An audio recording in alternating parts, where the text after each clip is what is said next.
faudra 300 g de farine, 200 g de sucre, une cuillère à café d'anis vert, une cuillère à café de bicarbonate alimentaire, une pincée de sel, 3 œufs, 100 g d'amandes entières, 50 g d'orange confite, 50 g de pistache et le zeste râpé d'une orange. Dans le bol du robot, on rajoute la farine,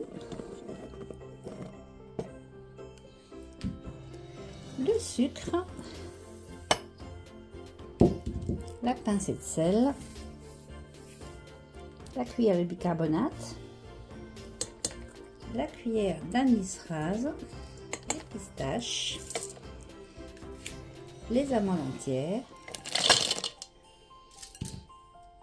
l'orange confite,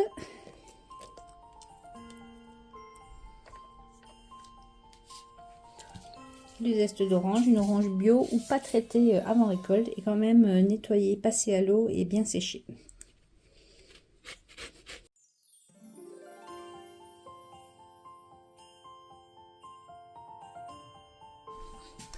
On mélange déjà une première fois tous ces ingrédients.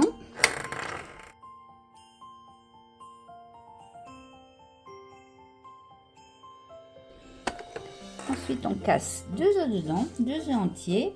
Le troisième œuf, on le garde, on aura juste besoin du jaune.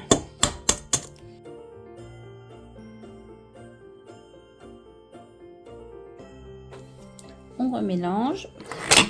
Et si on voit que la pâte est trop sèche, on rajoute un petit peu de lait tiédi.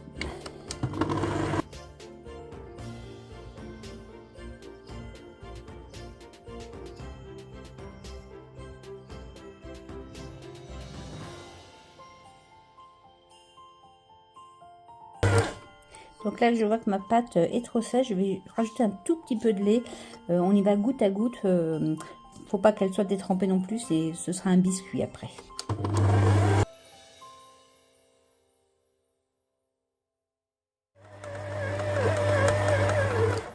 Quand la pâte est bien homogène, on va former une boule. Je crois que j'ai mis un tout petit peu trop de lait. Là, un peu trop collant. Il faut vraiment y aller, pas comme moi, vraiment avec plus que parcimonie, presque du goutte à goutte. Je récupère la pâte qui est sous mon crochet. Alors j'ai vraiment trop mouillé ma pâte, elle est collante. S'il y a une maman italienne qui me regarde, elle va me dire que j'ai fait une bêtise. C'est vrai, j'avoue, j'aurais vraiment dû mettre une goutte de lait, pas plus, pour que la pâte soit moins collante. Bon, j'espère que ça sera bon quand même. Pour essayer de réparer cela, eh bien, j'ai mis des gants. Je vais bien fariner mon plan de travail. Je vais essayer de mettre ma boule dessus sans qu'elle me colle trop. Mais normalement, pour les avoir déjà fait, ça fait comme une pâte un peu sablée, on va dire sèche. Là, j'y suis allée vraiment trop fort avec le lait.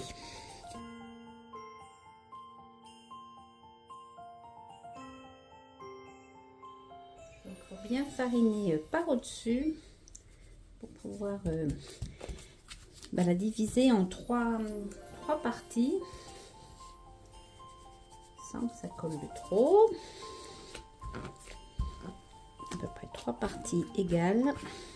Ouh, ça colle même sur le tapis. Bon, je vais essayer de récupérer ma bêtise. Je vais remettre de la farine. Non, ça ne colle pas du tout. Et de ces 3 parties, on va faire comme une petite baguette, une petite ficelle comme ça. À peu près l'épaisseur, on va dire 2-3 cm de diamètre.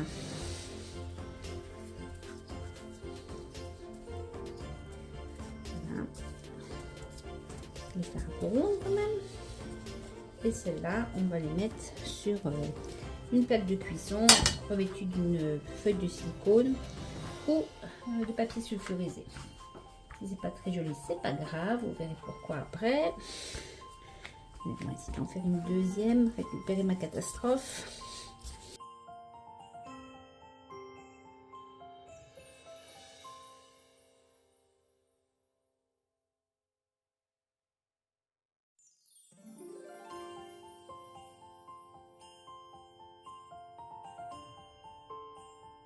On va couper en deux, faire de petits, parce que elle est plus grosse celle-là.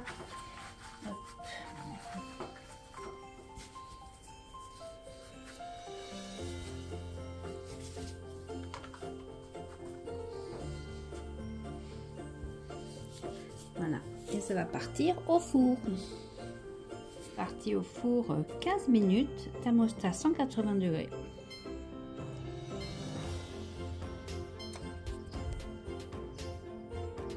J'ai oublié de vous dire, avant de mettre au four, je les ai dorés avec l'œuf, le jaune d'œuf qu'il me restait. Alors on va essayer de les prendre sans brûler. Ils sont encore très très chauds. Là ils se sont un peu écartés, ils se sont touchés. C'est pas bien grave. On va essayer de prendre celui-là. Donc quand ils sont chauds, ils sont encore un peu souples et on va couper des morceaux d'à peu près, allez, pas tout à fait 2 cm de côté. Ouais, 1,5. Moi je les coupe en biais comme je les avais mangés en Toscane.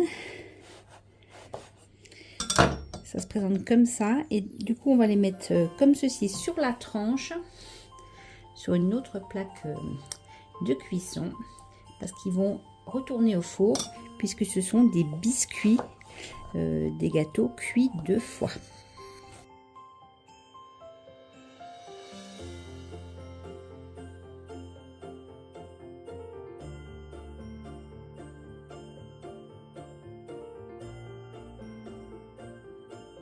Et on le remet au four encore pour 5 minutes.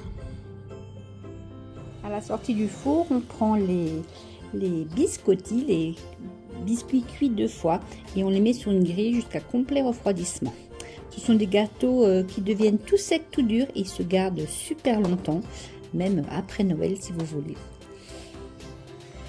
Voilà pour cette recette de cantuccini di Natale, donc des cantuccini faits pour Noël. Normalement, dans les cantuccini, il n'y a pas ni les pistaches, ni les écorces d'orange confites.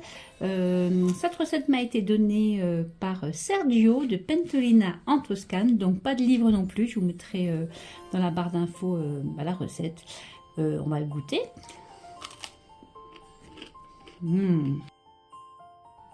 Non, franchement, c'est trop bon. Ce n'est pas un bredel alsacien, mais je vous l'avais dit dans ma bande-annonce, il y aura quelques intrus. C'est le premier, c'est un bredel italien. Il y en aura d'autres pays que j'ai visités et que j'ai adoré, ou surtout j'ai adoré leur cuisine. Normalement, on les mange avec accompagné d'un petit verre de vino cotto, c'est un vin cuit. Voilà, on va pas le faire à la caméra, pas d'alcool. Donc pour aujourd'hui, j'ai fait un thé de chai. Voilà, ça ira très bien aussi. J'espère que cette recette vous aura plu, même si elle sort un peu du cadre bredel alsacien. Et je vous dis à demain pour la prochaine. Bonne soirée, salut Pisama.